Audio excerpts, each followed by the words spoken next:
नमस्कार, मनी गुरु की इस खास पेशकश में आप सभी का स्वागत है। मैं हूं स्वाति रायना। आज हम खास तौर पर बात करेंगे रिस्क मैनेजमेंट की, और ये दो स्तरों पर बातचीत आज की होगी।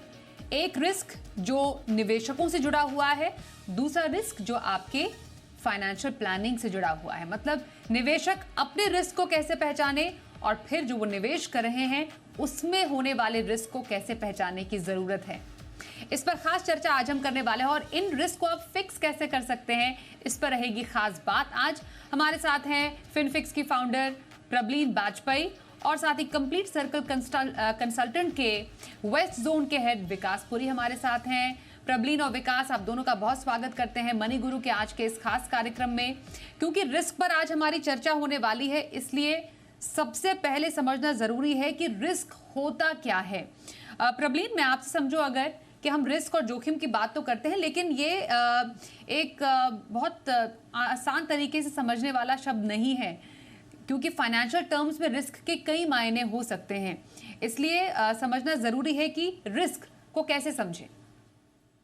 नमस्कार स्वाति जी, बिल्कुल। आई थिंक रिस्क, वैसे तो हम अपनी अगर लाइफ को देखें तो आई थिंक हर पहलू में लाइफ के कुछ ना कुछ इनहेरेंट रिस्क होता ही है।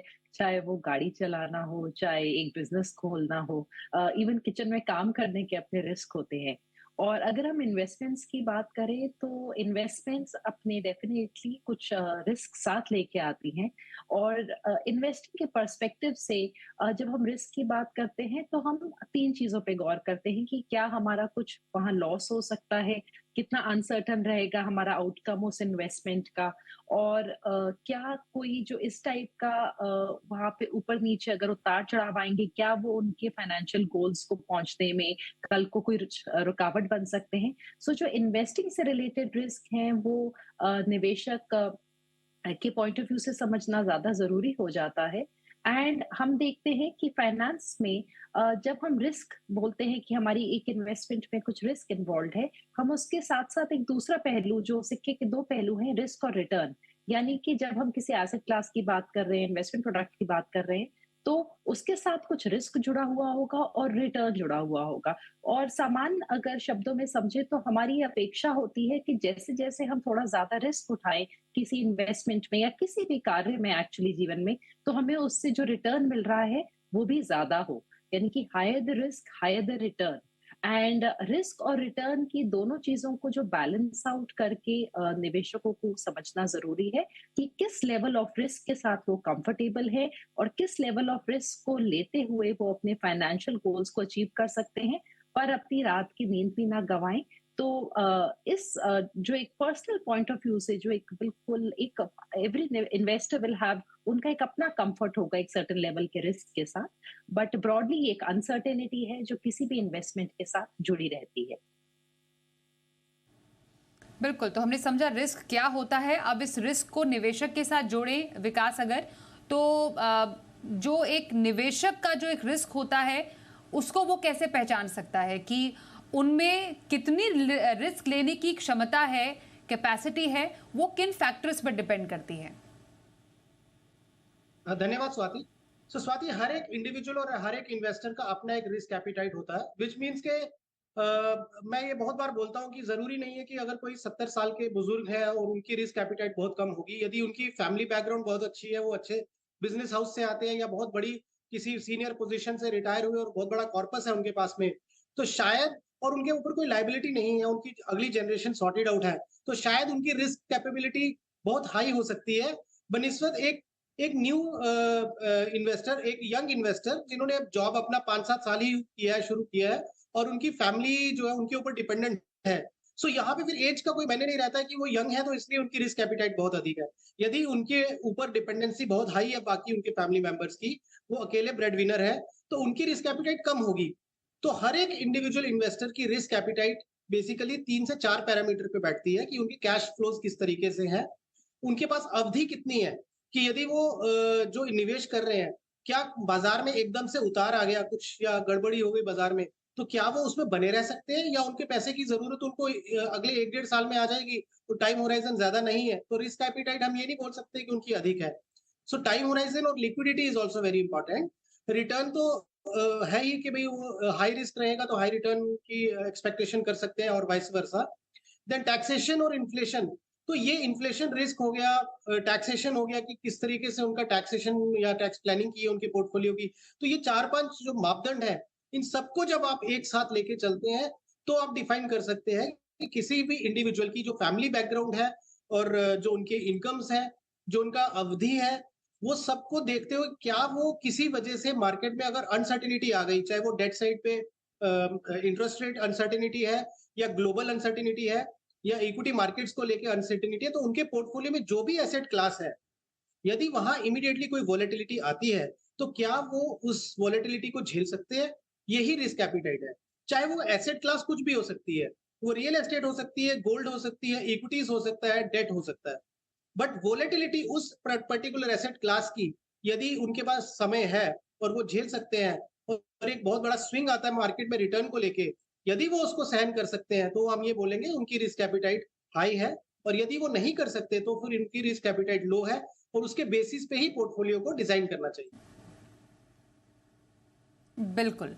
अब प्रबलीन समझना ज़रूरी है, और जो विकास भी कह रहे थे कि हर एक निवेशक की अपनी रिस्क लेने की कैपेसिटी अलग होती है। और अब ये धारणा भी बदल रही है कि अगर आप ओल्ड एज में हैं तो आप रिस्क बिल्कुल भी ना लें, क्योंकि लॉन्जेविटी भी बढ़ती जा रही है और उसके हिसाब से आपको थोड़ा रिस्क लेने की ज़रूरत है इन टर्म्स ऑफ इक्विटी। पर अगर समझा जाए कि रिस्क लेने की कैपेसिटी के हिसाब से एसेट एलोकेशन किस तरीके का तय हो, तो एक बहुत ही कंजर्वेटिव निवेशक से लेकर एक बहुत ही अग्रेसिव निवेशक के एसेट एलोकेशन स्ट्रैटेजी किस तरीके का होगी? जी। जैसे अभी विकास जी ने बताया कि हमने कुछ बेसिक पैरामीटर्स के बेसिस पे अपना रिस्क यहाँ पे डिफाइन किया है इन्वेस्टर का, स्वाति जी। एंड यहाँ पे अगर मैं इसको दो और शब्दों में चीजें ऐड करूँ कि बेसिकली हमारे कुछ यहाँ पे सब्जेक्टिव फैक्टर्स हैं और कुछ ऑब्जेक्टिव फैक्टर्स हैं। ऑब्जेक्टिव फैक्टर्स जैसे विकास जी ने गिनाए कि आपकी इनकम कितनी है, स्टेबिलिटी कितनी है इनकम में, ऑब्जेक्टिव फैक्टर्स हो गए। और उसके बाद आपकी रिस्क टॉलरेंस कितनी है कि आप कितने रिस्क के साथ कंफर्टेबल हैं। एक बार आपने इन दो पहलुओं को जोड़ के अपना रिस्क प्रोफाइलिंग कर ली है और आपने डिसाइड किया है कि आप किस तरीके के निवेशक हैं, तब हम अपनी एसेट एलोकेशन को वहां पे इम्प्लीमेंट कर सकते हैं। तो अगर कोई low risk, very low risk investor है, हमने 5 कैटेगरीज में अगर हम निवेशकों को डिवाइड करें, सबसे पहले आ गए वेरी लो रिस्क, यानी कि वो, उनमें चाहे कैपेबिलिटी भी है रिस्क लेने की, पर वो रिस्क लेना नहीं चाहते। कई लोगों में कैपेबिलिटी भी नहीं होती और ना वो जोखिम उठाना चाहते हैं। ऐसे में उनका जो इक्विटी एलोकेशन है वो या तो बिल्कुल ना हो या 10% तक हो सकता है। और उनका फिक्स्ड इनकम, कैश और डेट का जो कंपोनेंट है वो करीबन 90 से 100% होगा। एक अगर हम लेवल ऊपर बढ़े तो हमारे पास लो रिस्क इन्वेस्टर्स आ जाएंगे, स्वाति जी, जहां पे उनके पास हल्का फुल्का एपिटाइट है थोड़ा जोखिम उठाने का। यहाँ पे हम इक्विटी की मात्रा को, बिकॉज इक्विटीज में हमने देखा है वोलेटिलिटी रहती है, अगर उनमें एपिटाइट है तो हम उसको 10 से करीबन 30% तक इक्विटी का जो एक्सपोजर है उनका हम मैनेज करेंगे। और बाकी जो 70 से 90% उनका डेट और फिक्स्ड इनकम में ही उनका पैसा रहेगा। थर्ड यहाँ पे आ जाते हैं जो हम मिड ऑर्डर के निवेशक बोलते हैं, जिनको हम मॉडरेट रिस्क टेकर्स कह सकते हैं और जिनके लिए हम अक्सर एक बैलेंस्ड फंड या बैलेंस्ड पोर्टफोलियो का सुझाव देते हैं। यहाँ पे वो मीडियम रिस्क ले सकते हैं। उनके पास 40 से 60% तक इक्विटी होगा और बाकी का उनके पास फिक्स्ड इनकम और डेट में रहेगा। और ये निवेशक हम सबसे कॉमनली देखते हैं जो बैलेंस करके चलना चाहते हैं इक्विटी और डेट को, और थोड़ा जोखिम उठाना भी चाहते हैं बट एक बैलेंस्ड अप्रोच के साथ चलना चाहते हैं। तो इनका कॉम्पोजिशन ज्यादातर 50-50 भी हो सकता है या 40 टू 60 की रेंज में। एंड फोर्थ कैटेगरी हमारे पास आ जाती है हाई रिस्क इन्वेस्टर्स। यहाँ पे स्वाति जी, यानी कि उनके पास रिस्क लेने की कैपेसिटी भी है, उनके कैश फ्लोज अच्छे हैं, उनके पास स्टेबिलिटी ऑफ जॉब है और उनके पास विलिंगनेस भी है हाई रिस्क लेने की। इनका इक्विटी एक्सपोजर तकरीबन 70 से 90% का हो सकता है और बाकी उनका अब जो फिक्स्ड इनकम और डेट है वो गिर के करीबन 10 से 30% आ गया। हमारा यहाँ पे इक्विटी वेटेज बढ़ गया।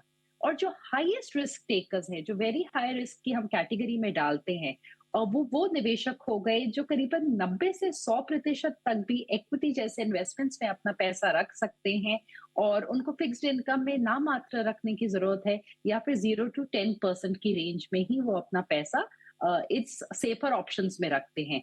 तो ये हमारे 5 तरीके के निवेशक हैं जिनके ये डिफरेंट कॉम्पोजिशंस हैं और अपनी रिस्क प्रोफाइलिंग करने के बाद ही निवेशकों को डिसाइड करना चाहिए कि उनके लिए कौन सा कॉम्बिनेशन बेस्ट है। और इसमें बहुत इंपॉर्टेंट है स्वाति जी कि वो अपने गोल को अचीव कर पाएंगे नहीं, उस पहलू को भी इम्बाइब करके चलना है इस कॉम्बिनेशन के साथ। बिल्कुल। तो आप पहचानिए कि आप कौन से निवेशक की कैटेगरी में आते हैं। बहुत ही कंजर्वेटिव है, मतलब बहुत ही कम जोखिम लेना चाहते हैं, मीडियम जोखिम ले सकते हैं, मतलब इक्विटी की मात्रा भी रख सकते हैं और डेट भी रख सकते हैं, या फिर बिल्कुल एग्रेसिव है, ज्यादा इक्विटी रखना चाह रहे हैं और कम। लेकिन ये बाकी फैक्टर्स पे भी डिपेंड करता है कि आपकी उम्र के किस पड़ाव पर हैं, आपको गोल्स कौन से अचीव करने हैं, आपका होराइजन कितना बड़ा है। तो ये सब एक्चुअली सब इंटरलिंक्ड है, ये तमाम जो फैक्टर्स हैं जिसका जिक्र विकास और प्रबलीन दोनों ने किया। अब ये हमने निवेशक के पर्सपेक्टिव से रिस्क को समझा, लेकिन जब एक निवेशक एसेट एलोकेट कर रहे होते हैं तो उस एसेट के अंदर भी अलग अलग तरीके के रिस्क होते हैं और कुछ ऐसे फैक्टर्स होते हैं जो इसको काफ़ी हद तक इम्पैक्ट करते हैं। जैसे आमतौर पर विकास समझा जाता है कि डेट में या फिक्स इनकम में तो बहुत ही कम रिस्क होता है। जैसा अभी हम कह रहे हैं कि बहुत कम रिस्क लेना है तो आप डेट में जाइए, लेकिन क्या ये सच है कि डेट में एक्चुअली रिस्क नहीं होता है, बहुत ही कम होता है? और अगर होता है तो डेट के कौन से रिस्क से एक निवेशक को वाकिफ होना चाहिए? बहुत अच्छा आपने प्रश्न किया स्वाति। सो जनरली ये जो परसेप्शन आपने बोला कि डेट बिल्कुल सेफ होता है, और अब तो लोगों ने ये देख भी लिया कि किस तरीके से कुछ ऐसे बैंक्स थे या कुछ ऐसे कंपनीज थी जिनके बॉन्ड्स या एनसीडीज जो थे वो डिफॉल्ट हुए। मैं ये एक छोटा सा एग्जांपल देना चाहूंगा कि यदि किसी इन्वेस्टर ने एक इंडेक्स फंड लिया है, एक लार्ज कैप फंड लिया है, एक बैलेंस्ड एडवांटेज फंड लिया है और लेट्स से एक इक्विटी सेविंग्स फंड लिया है, उनकी इन्वेस्टमेंट ये 5 इंस्ट्रूमेंट्स में इन्वेस्टेड है, और एक इन्वेस्टर है उन्होंने किसी एक ही कोऑपरेटिव बैंक या किसी एक ऐसी कंपनी जिसकी रेटिंग बड़ी हाई नहीं है उसमें डाल दिया और एक फिक्स्ड कूपन ले रहे हैं। उनको ऐसा लगता है कि जिन लोगों ने म्यूचुअल फंड्स में डाला, लार्ज कैप इंडेक्स फंड्स में डाला, उनका पोर्टफोलियो में तो बहुत अधिक रिस्क है। हम इसको शायद दूसरे तरीके से मानेंगे कि इस केस में जिसने अपना सारा पैसा एक फिक्स्ड इनकम इंस्ट्रूमेंट में डाल दिया और उसके प्रोडक्ट की क्वालिटी जो है, एसेट क्वालिटी अच्छी नहीं है, तो वो ज्यादा हाई रिस्क पे है। और दूसरी तरफ अगर आपने डेट इंस्ट्रूमेंट्स किसी अच्छे बैंक्स में डाल दिए, लेकिन मान लीजिए इंटरेस्ट रेट सिनेरियो या इन्फ्लेशन ऐसा है कि उनकी इन्फ्लेशन बीट नहीं हो पा रही, तो वो भी मैं बोलूंगा कि वो एक रिस्कियर पोर्टफोलियो है, बिकॉज आपके पोर्टफोलियो का पर्पस आपके रिटर्न जनरेट करना भी होता है, अदर देन योर जो आपका प्रिंसिपल है वो इंटैक्ट रहे।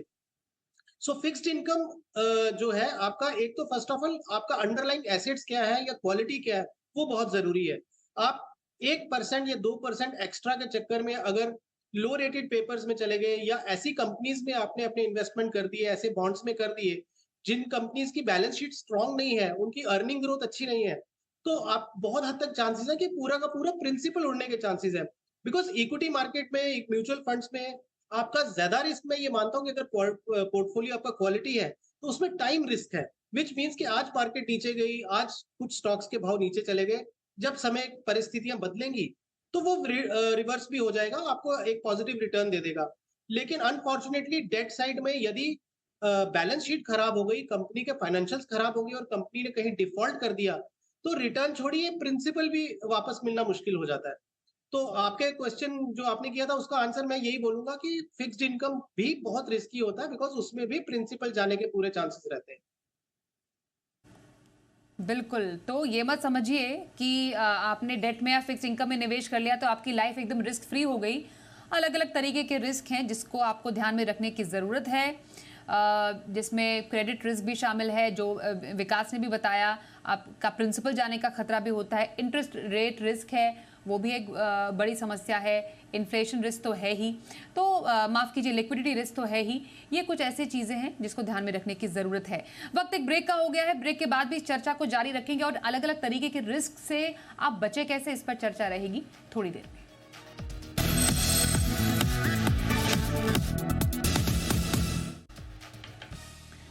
आज हम कर रहे हैं चर्चा निवेश में अलग अलग तरीकों के रिस्क पर। हमारे साथ आज खास मेहमान है प्रबलीन वाजपेयी और विकास पुरी से कर रहे हैं खास चर्चा।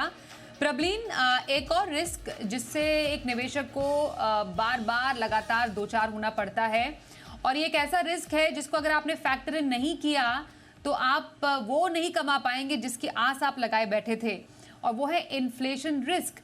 तो पहले जरा समझाइए, इन्फ्लेशन रिस्क जो है उसको कैसे समझा जाए, कैसे माने इन्फ्लेशन आपके निवेश की पूंजी को खा सकता है, और इससे बचने का तरीका क्या होता है? जी। बिल्कुल, बहुत ही ज़्यादा क्रूशियल एक रिस्क है स्वाति जी। और जब हम रिस्क की बात करते हैं, प्रॉब्लम ये है कि हम जो हमारी नज़रों के सामने बहुत ऑब्वियस तरीके के रिस्क हैं, हम उन्हीं को देखते हैं। हमें लगता है कि स्टॉक मार्केट्स ऊपर-नीचे जाती हैं, तो वो रिस्की हो गई। फिक्स्ड इनकम हमें लगातार 6% का रिटर्न दे रहा है, इसलिए वो रिस्की नहीं है। पर हमें थोड़ा-सा अगर हम डीपर देखें, तो हम सब जिस रिस्क से जूझेंगे और जूझ रहे हैं और अपने फ्यूचर के लिए हमें लगातार उसका ध्यान देना है, वो है इन्फ्लेशन रिस्क। क्योंकि हमें अपनी परचेजिंग पावर को मेंटेन रखना बहुत ज़रूरी है। हर 12 साल में एक बड़ा सिंपल फॉर्मूला है, अगर हम 6% का इन्फ्लेशन लगाएँ, तो आपकी जो महँगाई है वो डबल हो जाएगी। यानी कि अगर आज आपका महीने का खर्च 40,000 महीना है, तो 12 साल के बाद तकरीबन वो 80,000 रुपए महीना होगा। और ये एक बहुत इम्पोर्टेंट रियलिटी है स्वाति जी। और अगर हम डेटा को भी देखें, हम अपने दादा-दादी से बात करें, पेरेंट्स से बात करें, तो वो बताएँगे कि क्या चीज़ कितने में मिलती थी और आज वो कितने में मिल रही है। इनफैक्ट जो एक ₹100 1990 का अगर हम देखें, तो आज उस ₹100 की कीमत करीबन साढ़े ₹9 के करीब है। और ये है इन्फ्लेशन रिस्क। और इन्फ्लेशन रिस्क को समझना इसलिए ज़रूरी है कि अगर हमने राइट एसेट्स और राइट प्रोडक्ट्स का चुनाव नहीं किया, तो इन्वेस्टमेंट करने के बावजूद भी हमारा पैसा ऑप्टिमल तरीके से ग्रो नहीं करेगा। जैसे अभी विकास जी ने बोला कि रिस्क है फिक्स्ड इनकम में, फिक्स्ड इनकम में सबसे बड़ा रिस्क यही है, हमने मान लीजिए 6% की एफडी की है और 6% ही हमारा इन्फ्लेशन है, तो पोस्ट टैक्स अगर हमें 5 साढ़े 4 से 5% का रिटर्न मिलता है, सो एक्चुअली हमने अपना पैसा ज़रूर ग्रो किया है, बट अगर परचेजिंग पावर के हिसाब से देखें, अपनी कैपेसिटी ऑफ बाइंग के हिसाब से देखें, तो स्वाति जी हमारे पैसे की डिप्लीशन हुई है। तो हमें when we are looking at long term investments, लंबे समय के इन्वेस्टमेंट्स में बहुत ज़रूरी है कि हम अपना एक एसेट एलोकेशन ऐसा रखें जहाँ पे हम इन्फ्लेशन को बीट कर पाएँ। और in real estate to some extent और उसके अलावा इक्विटी, यही एसेट क्लासेस हैं जो इन्फ्लेशन को बीट कर सकती हैं। पर जो रियल एस्टेट का बूम है, हम सारी पॉकेट्स में नहीं देखते हैं, बहुत बड़ा टिकट साइज होता है। तो एक साधारण निवेशक के लिए जो महीने का कुछ पैसा डाल के इन्फ्लेशन को बीट करना चाहते हैं, इस रिस्क को कम करना चाहते हैं, उनके लिए इक्विटी ही एक माध्यम रह जाता है, जो मेरे ख्याल से सबसे आसान तरीके से आप म्यूचुअल फंड्स के थ्रू कर सकते हैं।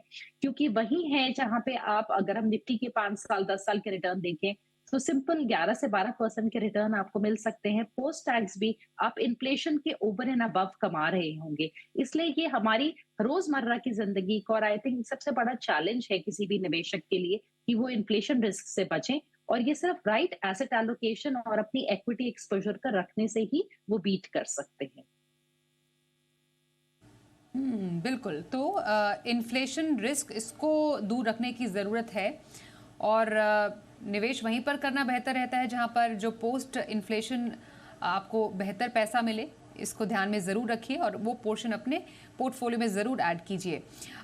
यहाँ पर जो एक और जो खतरा बीच में, खतरा क्या कहें, जो कंसर्न रहा है विकास, वो इंटरेस्ट रेट को लेकर रहा है। ब्याज दरें, हमने देखा कि ब्याज दरों का एक बढ़ने का दौर शुरू हुआ। अब इंतजार लोगों को है कि कब थमेंगी और कब गिरेंगी फाइनली। तो ये जो इंटरेस्ट रेट रिस्क है, यूजुअली जब हम डेट की बात कर रहे थे, तो ये कैसे इम्पैक्ट करता है हमारे निवेश को?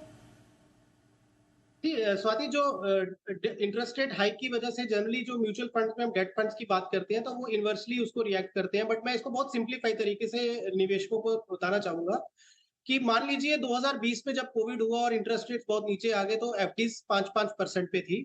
आज वही एफडीज की जो रेट है वो 7.5% या 7.75 के आसपास चल रहे हैं। अब मान लीजिए किसी ने अगर 2020 में वो 5 साल की एफडी कर दी, तो वो उनके लिए 5 साल 5% की दर पे वो उनको इंटरेस्ट मिलेगा। तो आज अगर 7.5 पे अवेलेबल है, तो उनकी जो 5% की एफडी है, उसको कोई मतलब नहीं रह गया है। तो अभी जनरली हम देखते हैं कि निवेशक क्या करते हैं, पुरानी एफडी को हम क्लोज़ करिए, हम नए रेट के हिसाब से वो कर लेते हैं। अब इस सब के केस में क्या होता है कि पुरानी एफडी पे उनको एक पेनल्टी लगती है। तो कहने का मतलब क्या है कि वो अगर उन्होंने रिस्ट्रक्चर किया है, तो उनकी एक कॉस्ट लगी उसमें। वो कॉस्ट क्या है कि उनका एक पेनल्टी लगा, उन्होंने वो रिटर्न अपना इन्वेस्टमेंट को लिक्विडेट किया, नए इन्वेस्टमेंट में किया, तो there is a loss of some money in that. Similarly ये चीज़ जो है वो म्यूचुअल फंड्स में भी होती है कि बॉन्ड्स जब नए या सुपीरियर बॉन्ड्स आ जाते हैं, जब इंटरेस्ट रेट्स बढ़ जाता है, तो फंड मैनेजर पुराने पेपर को बेचेगा, नए में लेगा। So there will be a loss of transactional loss होता है, बॉन्ड का प्राइस गिर जाता है, उसकी उतनी वैल्यू नहीं रहती मार्केट में बिकॉज़ वो एक तरह से इंफीरियर गिना जाता है वो पेपर, तो डिस्काउंट पे बेचा जाता है। तो टेक्निकल ज़्यादा नहीं उसमें जाना चाहूँगा बट माय पॉइंट इज़ कि इंटरेस्ट रेट जैसे-जैसे बढ़ता जाएगा, वैसे-वैसे डेट फंड्स या म्यूचुअल फंड्स जो हैं वो हिट लेते हैं, वो इन्वर्सली करते हैं बिहेव। तो उसमें वो नेगेटिव रिटर्न देते हैं। हाँ, मान लीजिए आज की डेट में यदि हम ये मान के चलते हैं कि इंटरेस्ट रेट अभी यहाँ पीक आउट हो गया और आज अगर आप डेट में वो इन्वेस्टमेंट करते हैं और आने वाले समय में अब इंटरेस्ट रेट गिरने लग जाते हैं, तो वो फेवर में जाएगा। सो इनफैक्ट उसमें जो कैपिटल्स है वो कैपिटल गेन होगा व्हिच मीन्स आपका जो पेपर है वो सुपीरियर है बिकॉज़ अब मार्केट में जो है वो लेसर कूपन के पेपर मिलना शुरू हो गए हैं। सो ये टेक्निकल चीज़ों में हम थोड़ा-सा जाएँगे तो वो थोड़ा कन्फ्यूजन क्रिएट करेगा बट एक समझने के लिए ये है कि इंटरेस्ट रेट जैसे बढ़ता रहेगा जब तक, तब तक डेट फंड्स जो है वो नेगेटिवली इम्पैक्ट करेंगे। जब इंटरेस्ट रेट पीक आउट हो गया, उसके बाद अगर वो प्लेट्यू करता है, वहीं पे ही रहता है या नीचे गिरता है, तो तब रिटर्न जो है डेट फंड्स में अच्छी बनती है। और इसीलिए जो प्रॉब्लम मैडम ने अभी बोला रिसेंटली कि asset allocation is very important because क्या होता है, हर एक एसेट क्लास अलग-अलग तरीके से बिहेव करती है। इंटरेस्ट रेट सिनेरियोज़ को लेके या एक्सट्रिंसिक कोई फैक्टर हो गया, ग्लोबल अनसर्टेनिटी हो गई। सो उस समय वो कोई एसेट क्लास को फेवर कर रहा होता है, किसी एसेट क्लास को नेगेटिवली इम्पैक्ट करता है। तो ये जगलिंग जो होती है ना between 2-3 asset class which could be real estate, equities या कमोडिटीज़ हो गया या गोल्ड हो गया। इसको एक राइट हाँ। बैलेंस करना बहुत ज़रूरी है। हाँ, एक और रिस्क जिस पर हम बात करेंगे प्रबलीन, वो है वो एक्चुअली आपके विदेशी निवेश से जुड़ा होता है काफ़ी हद तक, क्योंकि हर कोई चाहता है कि थोड़ा बहुत एक्सपोजर इंटरनेशनल फंड्स का, इंटरनेशनल मार्केट्स का किसी के पोर्टफोलियो में हो। पर करेंसी रिस्क, ऐसा निवेश करते टाइम इस जोखिम को कई बार लोग नज़रअंदाज कर देते हैं। तो ये करेंसी रिस्क कैसे पोर्टफोलियो को इम्पैक्ट कर सकता है और कितना इसको सीमित रखा जा सकता है? जी। करेंसी रिस्क हमारे रुपये और डॉलर बिकॉज़ ज़्यादातर हम इन्वेस्टमेंट्स डॉलर में करते हैं स्वाति जी, तो उसके जो एक्सचेंज रेट की मूवमेंट है उससे निकल के आता है। इंडिया में हमने देखा है पिछले अगर हम अराउंड 11 इयर्स को देखें तो करीबन 70% तक हमारी करेंसी डेप्रिशिएट हुई है। अगर हम 10-12 साल पीछे जाएँ तो करीबन 40 के करीब होती थी 40-45 पे था रुपये डॉलर का रेट और आज अराउंड 80 है। तो अगर हम ने किसी निवेशक ने मान लीजिए उस टाइम पे पैसा लगाया और इंडिया के बाहर अपनी इन्वेस्टमेंट की, यानी कि उन्होंने 45-50 रुपीज पे एक्सचेंज रेट पे पैसा लगाया और आज अपना पैसा रिडीम किया, तो उनको फायदा होगा क्योंकि उनकी जो भी ग्रोथ हुई होगी वहां पे, जब वो अपना पैसा वापस इंडिया में लेके आएंगे, मान लीजिए उनका $1,000 का ओवरऑल पैसा आ रहा है, तो उसको हम आज के एक्सचेंज रेट से मल्टीप्लाई करेंगे और उनको फायदा होगा डेप्रिसिएशन ऑफ रुपी से। पर अगर मान लीजिए आज हम पैसा लगाते हैं और आज से 4 साल बाद रुपी एप्रिशिएट कर जाए, तो हमें नुकसान होगा। यानी कि जो करेंसी रिस्क है वो आपको एक्चुअली बेनिफिट भी कर सकता है इन सर्टेन कंडीशंस। सो ये डिपेंड करेगा कि जो आपका इन्वेस्टमेंट होराइजन है उसमें करेंसी का क्या मूवमेंट रहा है। बट एज द इकोनॉमी जितना स्ट्रेंथन होएगी, हम मान के चलते हैं कि रुपये का डेप्रिसिएशन थोड़ा रुकेगा। But from a diversification point of view Swati ji, क्योंकि बहुत लोग अपने बच्चों को बाहर भेजते हैं पढ़ने के लिए, यूएस की तरफ थोड़ा सा एलोकेशन रखना हम प्रेफर करते हैं कि आपका कुछ पार्ट ऑफ योर एलोकेशन जो पोर्टफोलियो का है वो बाहर रह सकता है, पर जो पैसा बाहर होगा डेफिनेटली वो थोड़ा करेंसी रिस्क से इम्पैक्ट होएगा। और इस चीज का ध्यान रख के डेफिनेटली निवेशक over a period of time investment करें और अपने रिडेम्पशंस के टाइम पे थोड़ा सा जो इकोनॉमिक सिचुएशन चल रही है उसका ध्यान रख लें और जो रुपये और डॉलर का मूवमेंट है उस पर थोड़ा सा उनको नजर रखने की जरूरत रह सकती है। जी। तो ये अलग अलग तरीके के रिस्क हैं जिसको आपको समझने की जरूरत है। अपने रिस्क के साथ साथ अपने निवेश से जुड़े हुए रिस्क को भी समझेंगे तो रिस्क मैनेजमेंट सही ढंग से कर पाएंगे। और इसमें हमारा साथ देने के लिए प्रबलीन और विकास, आप दोनों का बहुत धन्यवाद करते हैं। मनी गुरु के आज के इस शो में बस इतना ही। रुकेंगे एक ब्रेक के लिए। देखते रहिए जी बिजनेस।